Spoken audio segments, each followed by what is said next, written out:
With us now, Alicia Toner. Welcome, Alicia. Thanks for having me. So we are filming this here in Fredericton. This is your hometown. It sure is, born and raised. Do you want to do we can start with a shout out right off the top. Yeah.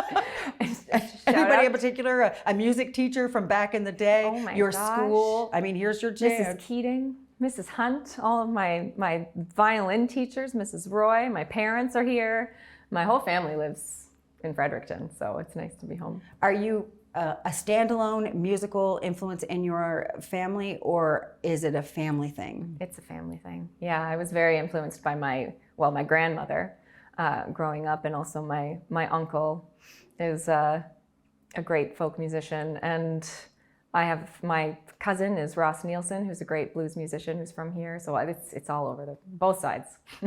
What's your first memory of picking up an instrument and having a go at it or singing? What take us back to the very first moment Alicia stepped into the foray and everybody's like, yay, there's our girl. I started playing the violin when I was 7. I asked to play the violin. I think I just saw a violinist on TV, and my sister played the piano, and I wanted to do something a little different. So I started when I was 7, and I grew up in New Brunswick playing classical violin with the New Brunswick Youth Orchestra, and that's kind of the direction I thought I was going to go in, was playing classically. But singing has always been my first love. I've been singing since I could talk, and I came to songwriting a bit later in life, and it's been just in the past 5-6 years that I've moved more in this direction.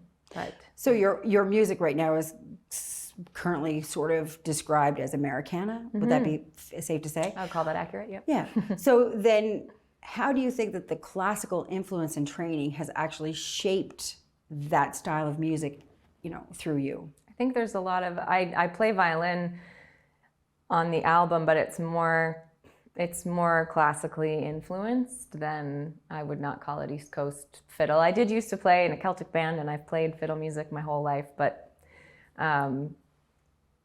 definitely when I play in my songs, it's much more of the classical that comes through, which I like melding together with kind of Americana folk music. How do you play around with your music?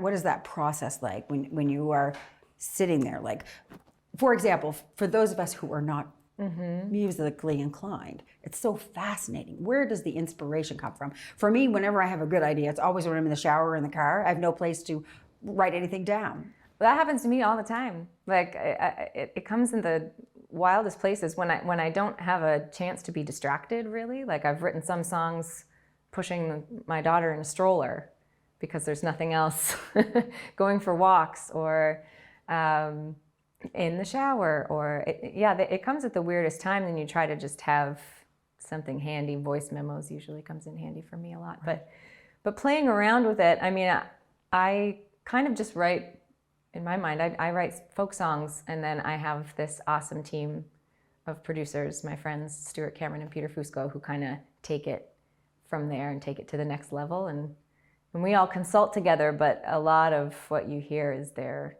influence. Right. So your album, Joan, this is your second Factor-funded album. That's very impressive. Thank you. What does it mean to you to have that kind of industry support behind your work? It's everything. I wouldn't be doing this without it. It's so expensive to put out an album. It's so expensive to promote it. It's so expensive to have a team behind you. So having that kind of funding and that kind of support makes it possible. Now, this album, what is next after it? Do you have a busy year of touring with it, or are you looking to already your next recording project? Like, what is your packed schedule like? Because it sounds to me you're busy. Pretty busy already. But we're kind of looking ahead to the future. It's been almost a year now since Joan was released, and it was released in a time when touring wasn't really possible, and we've been lucky out here on the East Coast to be able to play around out here safely, but we haven't gone very far with this album. But it's kind of done its cycle, so Right. we're going to move forward to the next one, and album number 3 is going to come out in spring of 2023. Oh, just in time for the next East Coast Music Awards in Halifax. Just in time. It feels like that would be advantageous, for sure. So when you are not in the process of coming up with your next song, how are you fueling your creative energies? And are you a diversified artist? Do you find yourself moving into the realm of video? And I've done, well, again, thanks to Factor's funding, I did 3 music videos for this past album, which was a lot of fun because I kind of, for most of them, I wrote them and co-directed them myself and was in them as well. And it was a really big creative process. But I also have a toddler at home, and she's home with me. So that's where a lot of my energy goes these days. Right. She's almost 2, so she was born in 2020 in the pandemic. So a lot of that's been most of my time lately. do you see yourself touring stateside? Eventually, yes. Actually, I'm kind of focusing more on UK and Europe. Oh, have you toured there before? No, I've been over to showcase for Americana Fest UK right before the world shut down. It ended up being fine. I was very pregnant at the time, so it all worked out in the end. In the end. Yeah. Using this time of the last couple of years, pandemic, and I almost don't even want to reference it because it feels like we never stopped talking keep about dragging it. about it. But with that said, as an artist, I know several musicians that it has either made them or broken them. Yeah. Right? Yeah. Creatively speaking, has it challenged you to kind of grow in surprising ways? It has.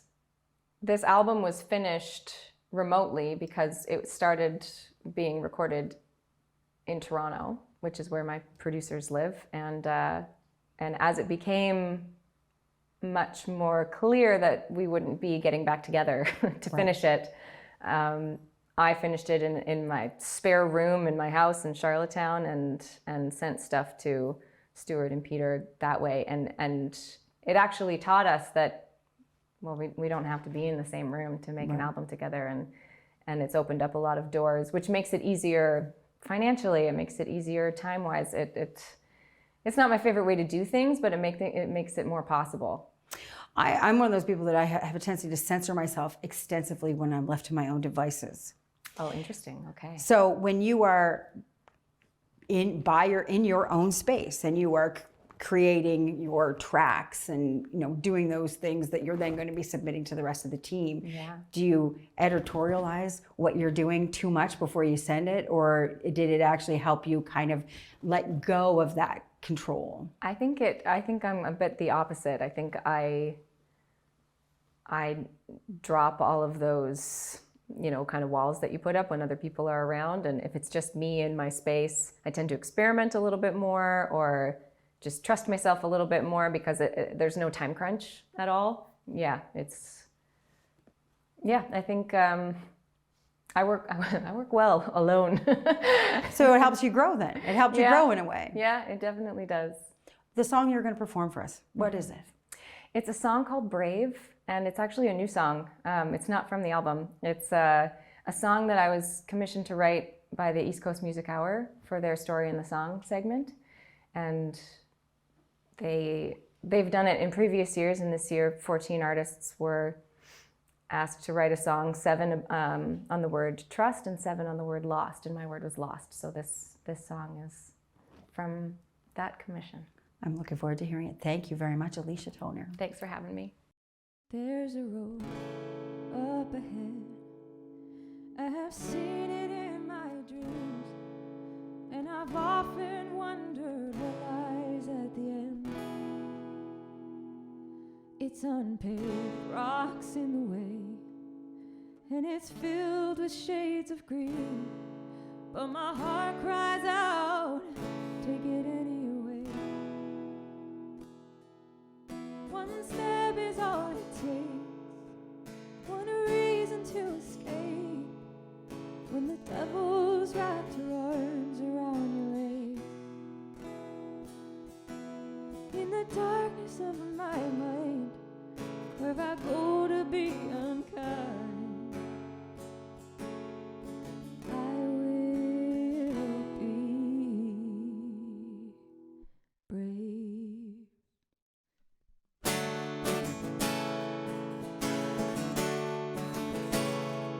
There's a weight that you take, like a mother with her babe, as it pulls her down closer to the waves. It's unsaid thoughts in your head as they beg and plead. Just the moment of the truth could lead the way. One step is all it takes, one reason to escape when the devil's wrapped her arms around your legs. In the darkness of my mind, where I go to be unkind, I will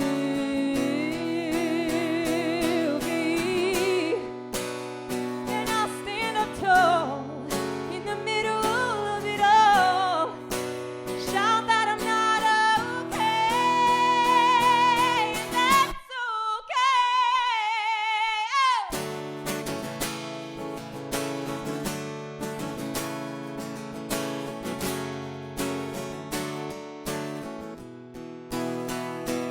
One step is all it takes, one reason to escape when the devil's wrapped her arms around your leg. But in the darkness of my mind, where I go to be unkind, I will be. One step is all it takes, one reason to escape when the devil's wrapped her arms around your legs. In the darkness of my mind, where I'm gonna be unkind, I will be brave.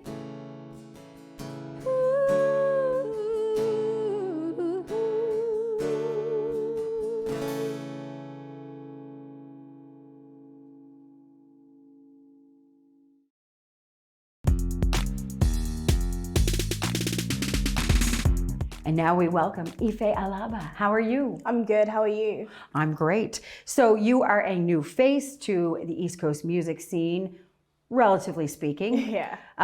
Going back to, you were raised in South Africa? Yeah, so I'm from Nigeria. I was raised in South Africa, and then I came to Newfoundland, St. John's, for university. And yeah, I moved to Canada.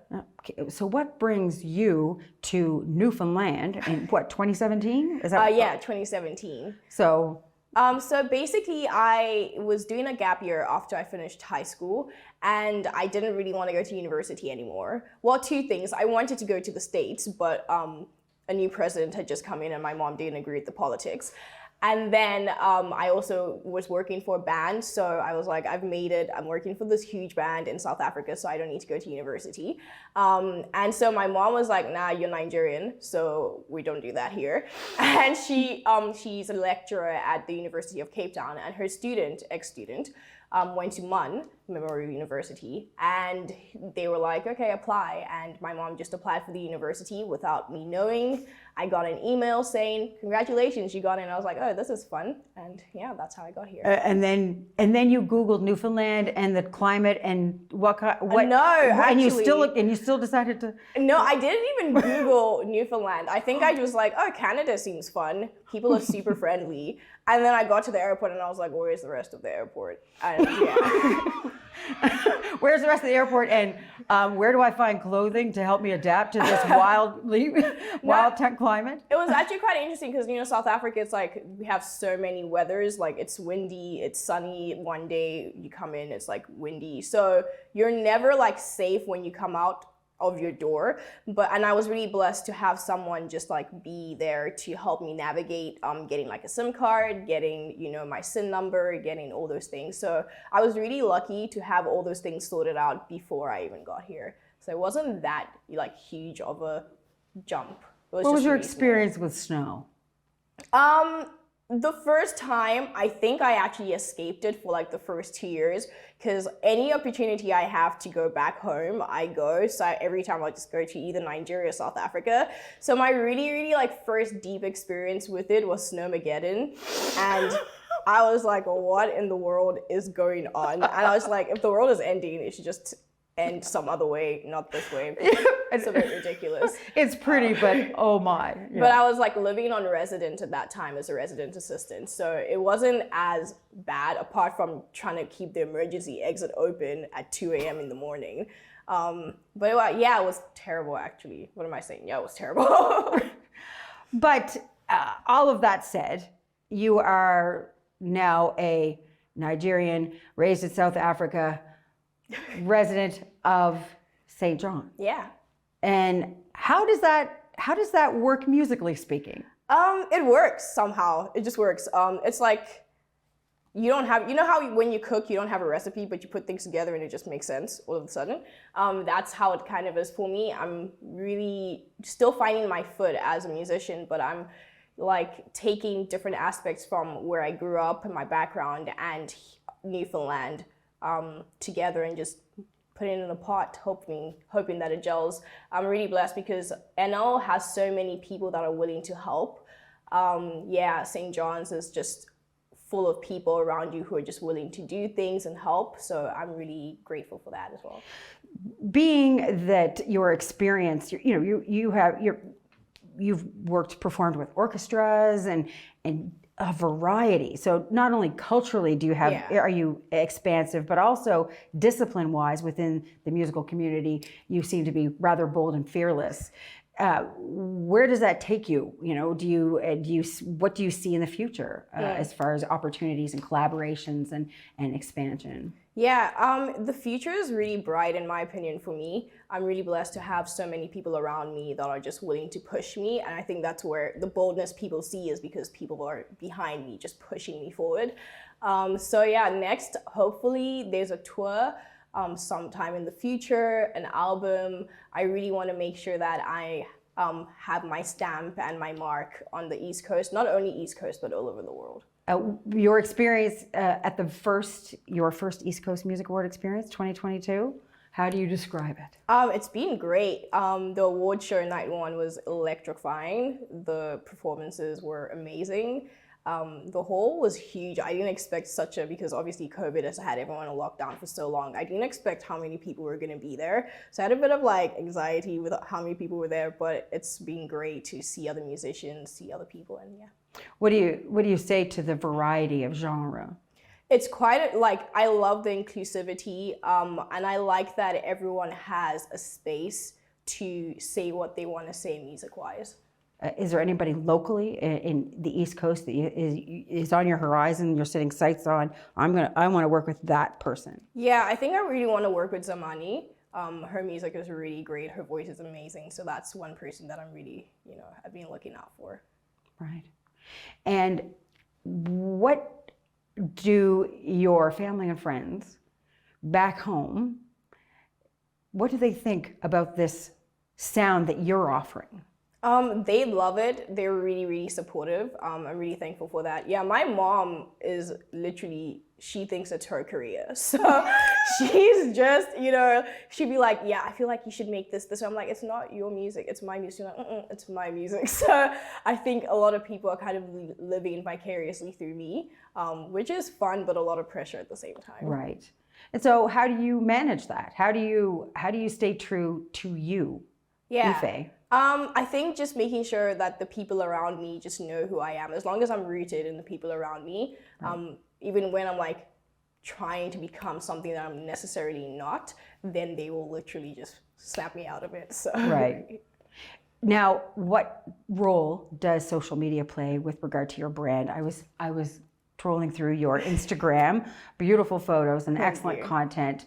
But again, seems to be part of the course now that you have a social media presence. Yeah. Being of the younger generation, I'm sure that is something that you are highly adapted to. Where do you see the potential there? Yeah, I think there's a myth that because people are of a younger generation, they're really good with social media, and that is definitely not the case. For example, my TikTok is doing terribly. And I just think I'm funny, but it doesn't seem like the TikTok algorithm agrees with that. So I think it's just navigating different social media that is really important. And I think it does play a really big role, but I think just making sure that you stay true to yourself on the platform, and consistency, I'm giving advice to myself now. Yeah, consistency is really important.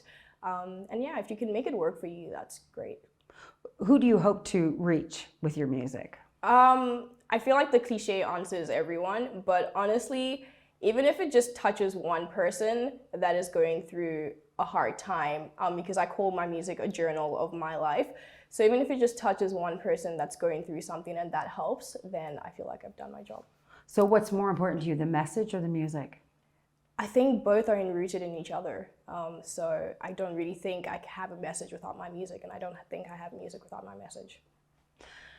And going forward, in the immediate year, as we make the ride to the next East Coast Music Awards, which we hope to see you, maybe you're going to perform. Who knows what's ahead? What is your game plan? Right now, my game plan is putting out an EP.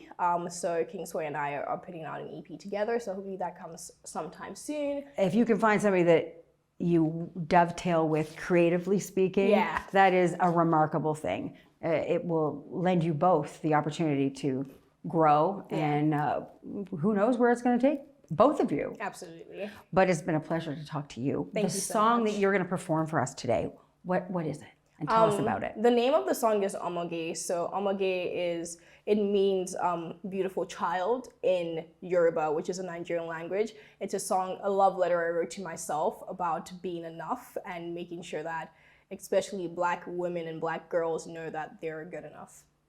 Wonderful. I love this. I can't wait to see it. Thank you. Thank you so much.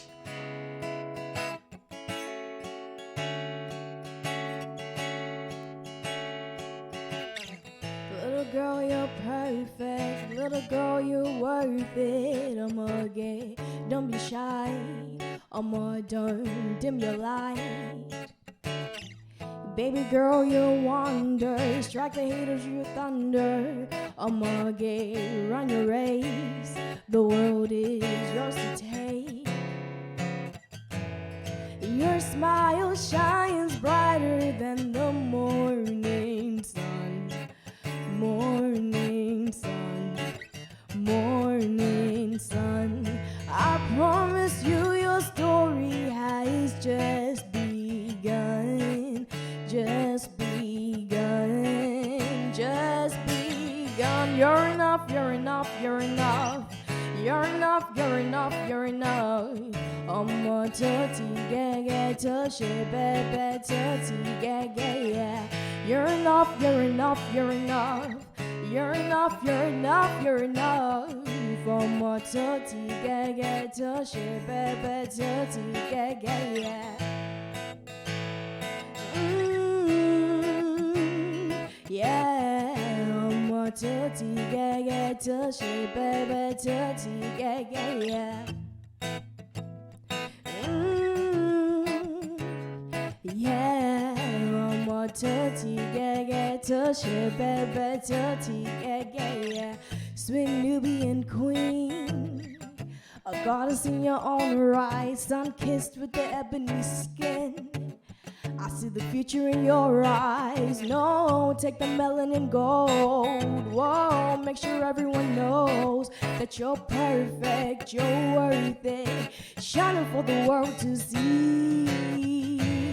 Your smile shines brighter than the morning sun.